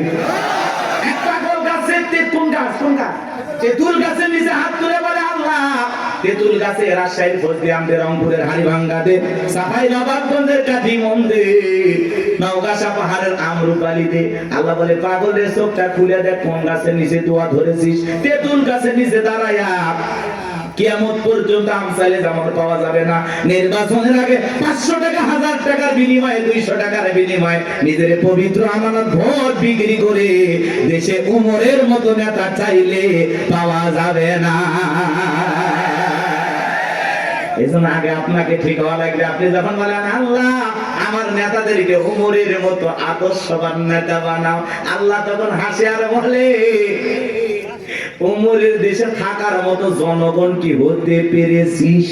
আগে নিজে ঠিক হ। আমার সাকাওয়াত ভাই আজ করলো, নামাজও পড়ে সুদও খায়। আপনি যখন সুদ খায় মুনাজাত করেন রব্বানা আতিনা ফিদ দুনিয়া, আল্লাহ বলে তোর মতো সুদখোর হারাম করে দোয়া কবুল হবে না। সুদ খায়, ঘুষ খায়, হাত তুলে দাও, আল্লাহ মাফ করে দিন। ভালো ভাই, আপনি জানেন না সুদ খাওয়া হারাম, ঘুষ খাওয়া হারাম, খাইতেছেন মজা লাগে, টাকায় টাকা বাড়ে, কারেন্ট সুদ, ওরে বদমাইশ। আল্লাহ হেদায়েত দান করে। জোরে বলেন না আমিন। কষ্ট হচ্ছে নাকি আপনাদের? আমার ভাইরা বিরুদ্ধে কথাগুলো বুঝে যান। আমি যে কথা বলতে যাচ্ছিলাম, তালুকদার বংশের মতো যদি কলিজাটা বড় হয়, বাপের বেটা যদি হয়ে থাকেন, ডান হাতটা তুলে বলেন, হুজুর যতদিন বেঁচে থাকবো নির্বাচনকে কেন্দ্র করে চা বিড়ি পান সিগারেট খাবো না, একটা টাকাও কোন নেতার কাছ থেকে নেব না, সৎযোগ্য নির্ভীক আল্লাহওয়ালা সমাজের নেতৃত্ব দেওয়ার মতো উপযুক্ত নেতাকে আগামীতে ভোট দিয়া নির্বাচিত করব। হাত তুলে ওয়াদা দেন, পারবেন তো ইনশাআল্লাহ? আপনার ভোটে যেন কোন চোর ডাকাত সন্ত্রাস এলাকার বিপুল পরিমাণের লুটপাটকারী ব্যক্তি যেন ক্ষমতার চেয়ারে বসতে না পারে। আঙ্গুলের ছাপটা দেওয়ার আগে চিন্তা করা লাগবে, আমার ভোটে কোনো মোসারু গাজারু মাদারু সুদারু আপনার ভোটে নির্বাচিত হয়ে যেন ধর্ষণ না করতে পারে, দেশের টাকা বিদেশে পাচার না করতে পারে। এমন নেতাদেরকে 54 বছরে দেখেছেন, আগামীতে চা করবেন বুঝে শুনে করা লাগবে। ভাবিয়া করিও কাজ, করিয়া ভাবিও না, পাথর দিয়ে মানুষকে করবে খুন, এমন নেতা সমাজে প্রয়োজন নাই। কথা বলেন ঠিক কিনা? চলে না বাজার সামনের দিকে যায়, কথা মনে একটু বেশি হয়ে গেল, মন খারাপ করছেন। কথা বলা লাগতো, অবস্থা যেমনই হোক বাজার দিল দিয়ে কথাগুলো শুনে যান। নির্বাচনের আগে একটু জনসেবামূলক কাজ সবাই করে, আর নির্বাচনের পাতিলে যে চা রান্না হয়, বৃষ্টি হওয়ার পরে খেলে পারলে নিচে যে পানি যায়, ওইটার রং আর ওই পাতিলের চায়ের রং সমান। কথা কন ঠিক কিনা? এখন একটা চা খায়, বিড়ি খায়, সিগারেট খায়, নিজের পবিত্র আমানতটা বিক্রি করবেন না। মাথায় থাকবে। আল্লাহ হেদায়েত দান করে। চলেন সামনের দিকে যাই বাজান। এইবার মিশরের মন্ত্রী মারা গেল, নির্বাচন শুরু হয়ে গেল।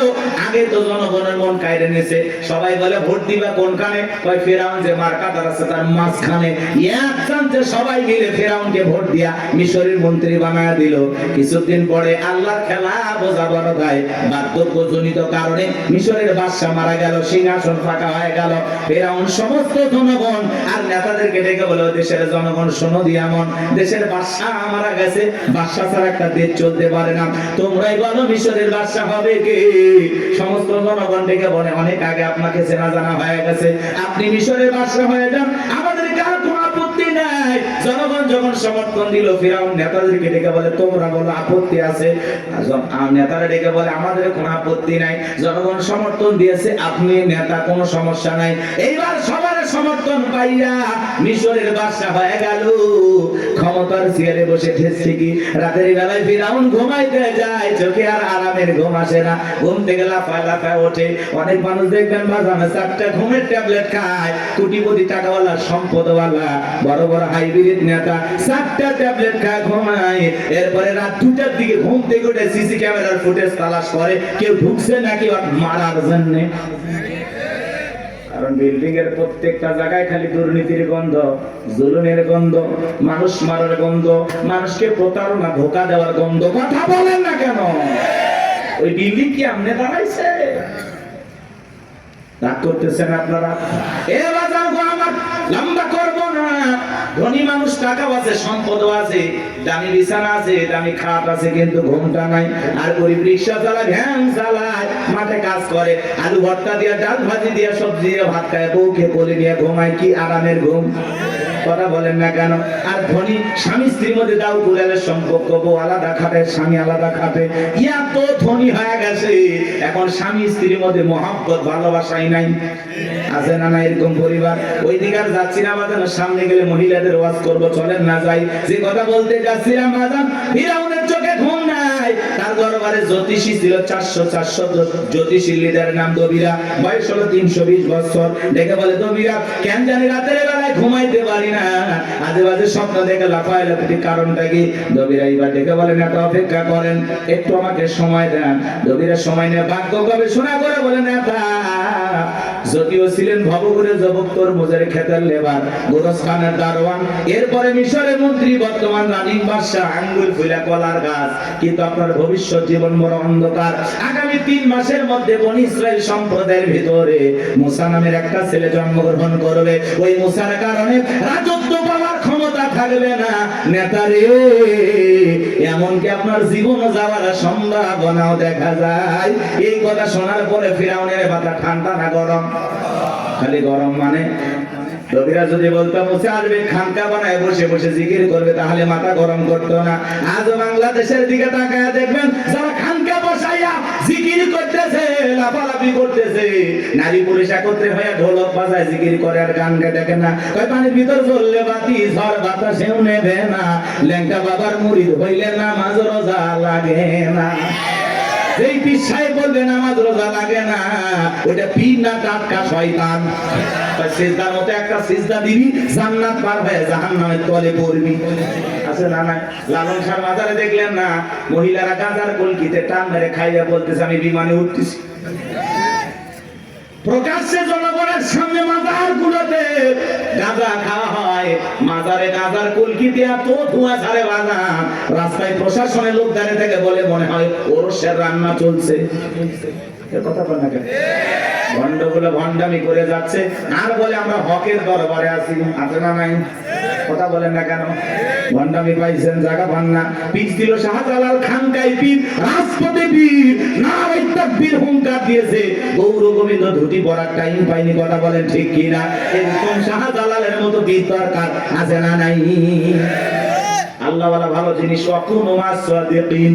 আল্লাহ বলে তোমরা সত্যবাদীদের সঙ্গে হও। যে পীরের পা থেকে মাথা পর্যন্ত নবীর সুন্নাত দিয়ে ঢাকা, যার চেহারার দিকে তাকাইলে আল্লাহর কথা স্মরণ হয়, এরকম আল্লাহ ওয়ালা যেখানে আমরা আছি সেখানে গাঁজাখোর ভণ্ড লালু বাবা, কালু বাবা, শিকল বাবা, তালা বাবা যেখানে, শয়তান আছে সেখানে। কথা বোঝা গেল? কোন ভণ্ডদের কাছে আমরা যাব না ইনশাআল্লাহ। কোন ভণ্ডের কাছে যাব না। সাহেব নাই, মানুষ আছে কিনা তাও সন্দেহ। কবর মাজার বানায় রাখছে, লেখা রাখছে পাগলি শাহ রহমতুল্লাহ আলাইহি। উপরে লেখা মাহবুব সুবহান, ভারতের কামান, জামানার জামান। আছে না নাই? এক এক পীরের নাম, আল্লাহ হেদায়েত দান করেন। ভণ্ড পীরের ওয়াজ বেশি করবো না, কষ্ট হচ্ছে আপনাদের। এই ভণ্ডদের কাছে যাওয়া যাবে? এমনও পীর আছে মহিলা মুরিদ দেখলে মাথা ঠিক থাকে না, দুই হাত বাড়ায় বলে মাই আয়। মহিলা চিন্তা করছে এত বড় আল্লাহ ওয়ালা আমারে ডাকে, যদি বুকে না যায় জাহান্নামে জায়গা হবে না। পীর সাহেবের বুকের ভিতরে ঢুকে গেছে, আর পীরের বুকের ভিতরে ঢুকে এত শান্তি পাইছে, আনন্দের ঠেলায় গান গায়, বাবা আমি তোমায় ভালোবাসি, তোমার চরণ সুবিতে বাবা, তোমার কাছে আসি গো বাবা, আমি তোমায় ভালোবাসি। যে নারী স্বামীকে বাদ দিয়ে পীরের ফাটা পায় চুমা খায়, ওই নারীর চরিত্র ঠিক না। শুনে যান, আপনার পীর আপনার স্বামী। কথা বলেন, প্রত্যেকটা সন্তানের কাছে তার মা বাবা হলো পৃথিবীর সবচাইতে বড় পীর। কথা বলেন, জীবনে কোনোদিন মা বাবাকে ভাত দেয় না, পিতা মাতার জন্য 1 কেজি কমলা বেদনা কেনে না, পীর সাহেবের দরবারে গরু নিয়ে দৌড়ায়। পাগল দেখছেন? মা বাবার খবর নেয় না, পীরের বাবার খবরের অভাব নাই। আল্লাহ হেদায়েত দান করেন। গরু ছাগল নিয়ে কোনো পীরের দরবারে দৌড়াবেন না। আচ্ছা উনি যদি আল্লাহ ওয়ালা হয়, ভালো আছে, তো গরু ছাগল দিয়ে কি করবে? এলাকায় কত গরিব নিয়ে বিয়ে হয় না, দেন না, গরুটা জবাই করে মেহমানদারি করা দেন, আল্লাহ খুশি হবে। এলাকায় মাদ্রাসা আছে, গরিব দুঃখী বাচ্চা পড়াশোনা করে, এতিম বাচ্চারা, একটা ছাগল মাদ্রাসায় দেন, ওরা জবাই করে খেয়ে আল্লাহর কোরআন তেলাওয়াত করবে, আরশের মালিক আল্লাহ খুশি হবে। আপনি মাজারে যায় ছাগল গরু দিয়ে, হ্যাঁ রাত ভর্তি করে নিয়ে যায়, মাইক বাজারে গান গায়, দেখেননি? যা কত কথা বলা যাবে না, কষ্ট হচ্ছে আপনাদের? কোন বাজারে টাকা পয়সা দান করবেন না। কথা বলে না? হ্যাঁ, কোন মাজারে যদি মসজিদ থাকে, মাদ্রাসা থাকে, সেই জায়গায় আপনি দান করতে পারেন। শুধু মাজার এমন জায়গায় 1 টাকা দেবেন। কথা আপনার যা বলতেছে আপনি তাই করবেন। মাজারে কেন টাকা দিচ্ছেন? উনি আল্লাহ ওয়ালা ভালো আছে না, ওই টাকা দিয়ে কি করবে? আগে কিনে খাবে। আপনি মাজারে কেন টাকা দিচ্ছেন? এতিম অসহায় প্রতিবন্ধী হাত পাতে 5 টাকা দিতে পারে না, আর মাজারের দান বক্স থেকে 1000 টাকা 500 টাকা কেমনি ঢোকান? টাকা যেটা মানুষের দরকার না মরা মানুষের? যেটা মানুষ কান দিচ্ছে হাত পাতে, আপনি সেখানে দেন না। আর মাজারে পীর সাহেব একবারও ডাকলো না, এই মুসলিম টাকা দে, চাইছে ওই জায়গায় কেন টাকা দিলেন? বলেন কেন দিলেন? কিসের বরকতের আশা? সন্তান হয় না, 56টা দরবারে ছাগল মানত করে, মাজারে ছাগল দিলে সন্তান হবে, পাইছেন কোথায়? কথা কয় না কথা। আরে ওয়াশ করলে হবে না, মাঝে মাঝে ওয়াশ করালে। আরে ভাই আমাদেরকে দেন, মাদ্রাসায় দেন, কথা কয় না।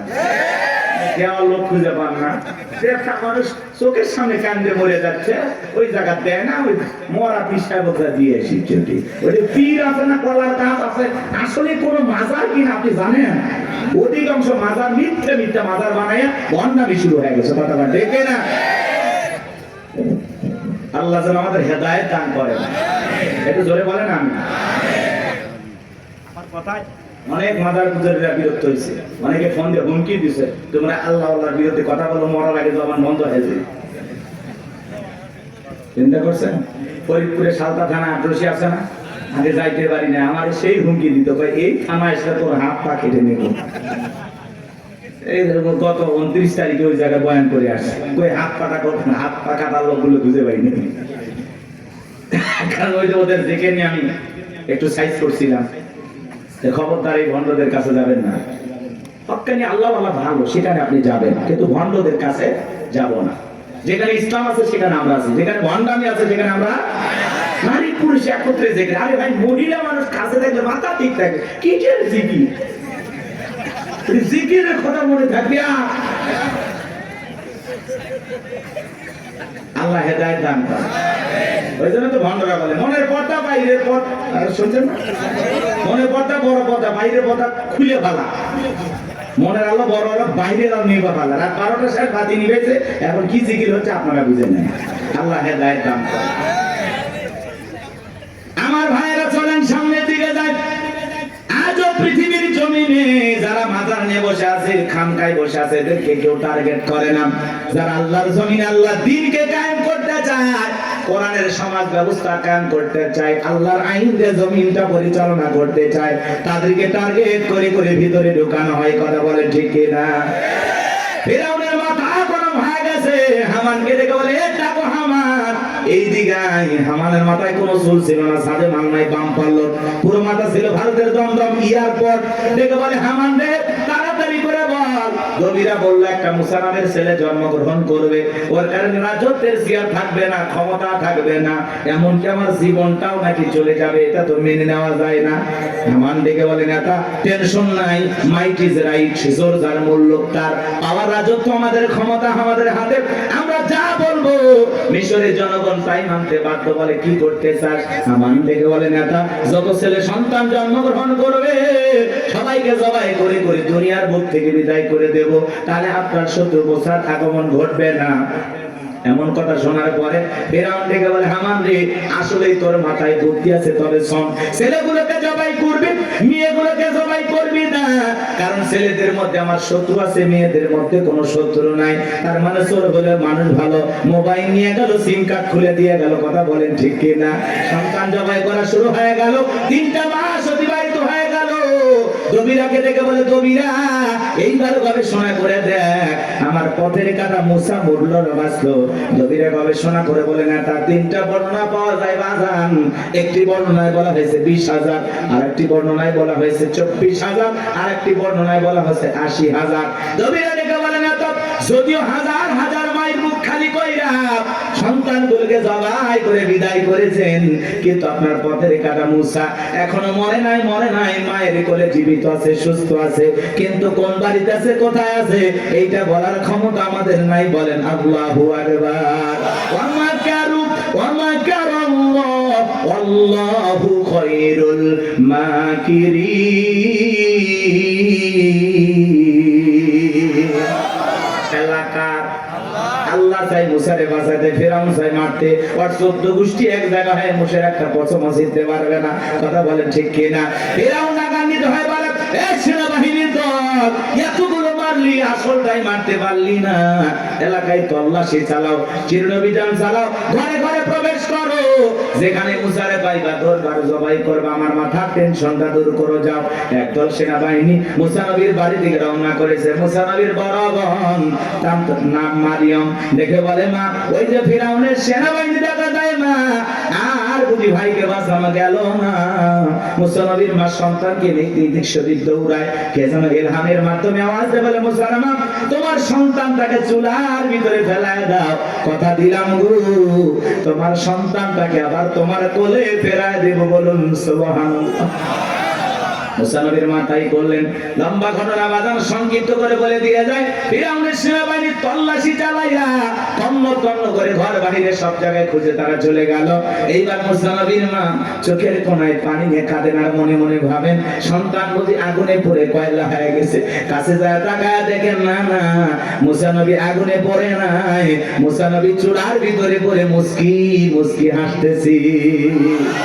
সন্তানটাকে কোলের মধ্যে নেবেন, কে যেন তাই আওয়াজ দেয়, বলে মুসার মা কতদিন জালেম ঘরে ভয় লুকিয়ে রাখবা, সিন্ধুক একটা বানায়া দরিয়ার বুকে ভাসায়া দাও, কথা দিলাম গো তোমার ছেলেটাকে আবার তোমার কোলে ফেরায়া দেব। মুসা নবীর মা টেনশনে পড়ে গেলেন, সিন্ধুক পাবেন কোথায়। পরের দিন সকালবেলা কে যেন ডেকে বলে মিস্ত্রি লাগবে না, আমি একজন মিস্ত্রি। মুসা নবীর মা তাইকে বলে মিস্ত্রি দিকে আসো। জীবনে কেউ মিস্ত্রি বলে চিল্লাইলো না, তুমি কিসের মিস্ত্রি, কি বানাইতে পারো?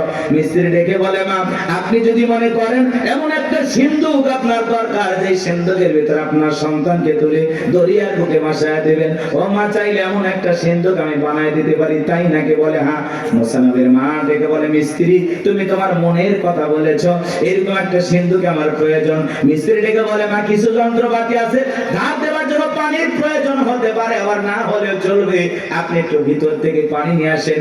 মুসা নবীর মা ভিতর থেকে পানি নিয়ে এসে দেখে মিস্ত্রি সুন্দর একটা সিন্ধুক বানায়া দাঁড়িয়ে আছে। এবার সিন্ধুকটা হাতের মধ্যে দিয়ে মিস্ত্রি দৌড়ায়, পেছন থেকে ডেকে বলে মিস্ত্রি লোহার পয়সা কি নিবা না, কাঠের পয়সা কি নিবা না, তোমার পারিশ্রমিকের দামটা কি নিবা না? মিস্ত্রি ডেকে বলে মা যারা বিপদে পড়ে আমি তাদের উপকার করি, বিনিময়ে টাকা পয়সা গ্রহণ করি না। মুসা নবীর মা ডেকে বলে মিস্ত্রি এই বিপদের দিনে এত বড় উপকার করলা, লোহার পয়সাও নিবা না, কাঠের পয়সাও নিবা না, তোমার পারিশ্রমিকের দামটাও নিবা না, অন্তত তোমার নামটা বলে যাও, মাঝে মাঝে তোমার কথা মনে হলে আল্লাহর কাছে তোমার জন্য দোয়া করব। মিস্ত্রি ডেকে বলে মা আমি দুনিয়ার কোন সাধারণ মিস্ত্রি না, আমি আল্লাহর ফেরেশতা, আমার নাম জিবরাইল। এইবার সিন্ধুকের ভিতরে মুসা নবীকে তুলে দরিয়ায় ভাসায় দিলেন। আর মেয়ে মারিয়ামকে বলে মা সিন্ধুক ভাসতে ভাসতে কই যায় খবর নিয়ে আসবি। ওই দিন বিকেল বেলা ফিরাউন তার প্রিয়তমা স্ত্রী আসিয়াকে নিয়ে আসছে সমুদ্রের সৈকতে হাওয়া খাইতে।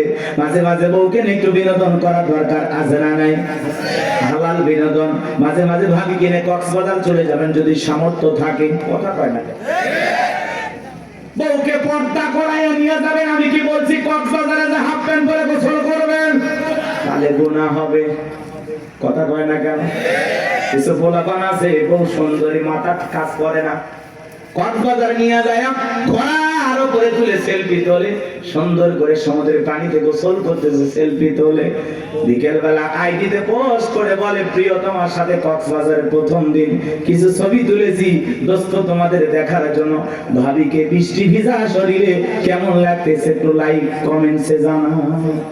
এর চাইতে মূর্খ বেয়াদব সমাজে আর কেউ আছে নাকি? যে নিজের বইয়ের ছবি ফেসবুক আইডিতে ছাড়ে, এর রুচিতে সমস্যা, কথা বলে। এই বউ হলো পার্সোনাল জিনিস, একান্তই আমার, এটা পাবলিসিটি করার জিনিস না, কথা বলে না। এমনিতে নিয়ে মানুষকে জ্বালায় আছি আমরা, তার উপর আবার বইয়ের ছবি ফেসবুকে ছাড়ে, কত পাগল আছে না? না হুজুর এখন একটা গান বানাচ্ছে শোনোনি, কথা কয় নাকি? শুনছেন? কোন গ্রামে বাড়ি তোমার, কেমন তোমার বাপ, ফেসবুকে ছবি সাইডে করছো কেন বাপ? শুনছেন না? দেখ সময় নাই, অনেক লম্বা হবে, কষ্ট হচ্ছে আপনাদের, বিরক্ত হয়েছেন আমার কথা? মহিলা দল আজ একটু পরে হবে, আপনার আগে ঠিক হন। কি বউকে মাঝে মাঝে বিনোদন করবেন? পিকনিক স্পট গুলো যেখানে ভদ্র লোকেরা যায় সেখানে যাবেন, মাঝে মাঝে বউকে নিয়ে একটু ঘোরাফেরা করবেন, নিজে বউকে একটু সময় দেবেন, না হলে অন্য আরেকজনের সাথে ঘোরাঘুরি করবে, আপনি টেরই পাবেন না। এরকম মহিলা আছে না নাই? আর একবার যদি বউ বাঁকা পথে চলে, ওই বউকে সোজা করা কঠিন। নষ্ট গাড়ি ঠিক করা যায়, কিন্তু নষ্ট নারীকে ঠিক করা যায় না। একবার যদি একটা নারীর চরিত্র নষ্ট হয়ে যায়, ওই নারী একটা পতিতার চাইতে নিকৃষ্ট হয়ে যায়। এর জন্য বাজার কথাগুলো বাস্তব। নষ্ট গাড়ি ঠিক করা যায়, কিন্তু নষ্ট নারীকে ঠিক করা যায় না।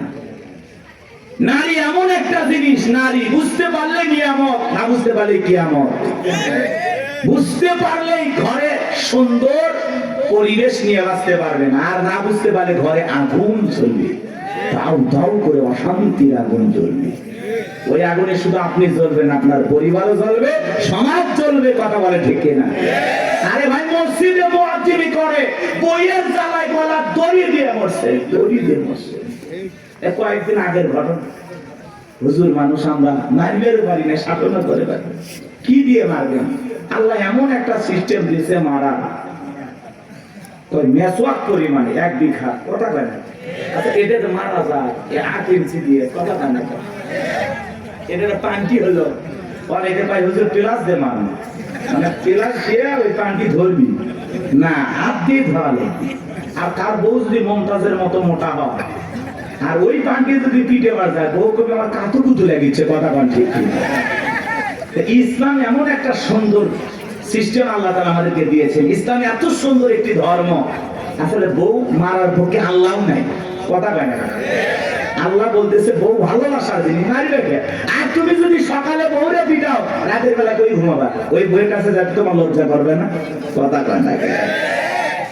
আর পাগল, কিছু পাগল আছে না, বউরে এমন পিটান পিটা, যতক্ষণ আব্বা ডাকছিস ততক্ষণ ছাড়বো না। মানুষের গৌরী এত মারিস কেন? তাই মারবো না। এই বেহানারির বাবার কাছে আমি 1.5 লাখ টাকা পাই, মাত্র 1 লাখ টাকা দিয়েছি, এখন আমি 50,000 টাকা পাই। ও মানে শ্বশুর বাড়ি থেকে হালখাতার টাকা পাই। এরকম যৌতুক লোভী কিছু আছে না? যারা যৌতুকের জন্য বউকে পিটায়, এরা হলো ছোট লোক, কথা বলেন। এরা সমাজের জঘন্য লোক, কথা বলেন। এই পুরুষ না টাকা ইনকাম কর, যা ইনকাম কর। শ্বশুরের টাকা লোক কাঁচা পায়খানা খাওয়া যেমন হারাম, কন্যা পক্ষের কাছ থেকে জোর করে যৌতুক দাবি করা তেমনি হারাম। তো যৌতুকের টাকা না খাওয়া 2 কেজি খা। কি সাকর ভাই, মন খারাপ করতেছেন? এলে চলবে? রাগ করতেছেন নাকি আপনারা? ভাই, যৌতুক নিয়েছেন নাকি আপনি? উঠতেছেন কেন? তাকবীর দেন, লিল্লাহি তাকবীর।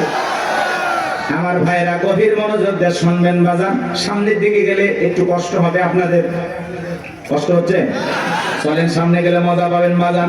এইবার ফিরাউনের ঘাটে সিন্ধুক চলে আসলো। সেনাবাহিনী সিন্ধুকটা ধরে নেতার কাছে নিয়ে গেছে। ফিরাউন ডেকে বলে, সিন্ধুকটা খোলো তো দেখি।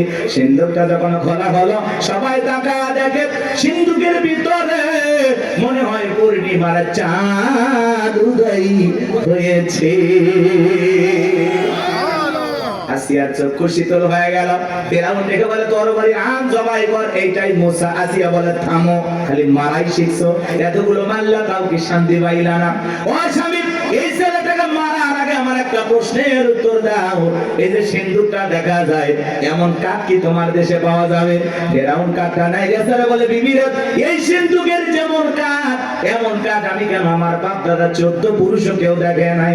আসিয়া বলে, স্বামী, এটা ভিন দেশি কারো সন্তান, বাঁচতে বাঁচতে আমার দেশে আসছে। এই ছেলেটাকে আমি মারতে দেব না।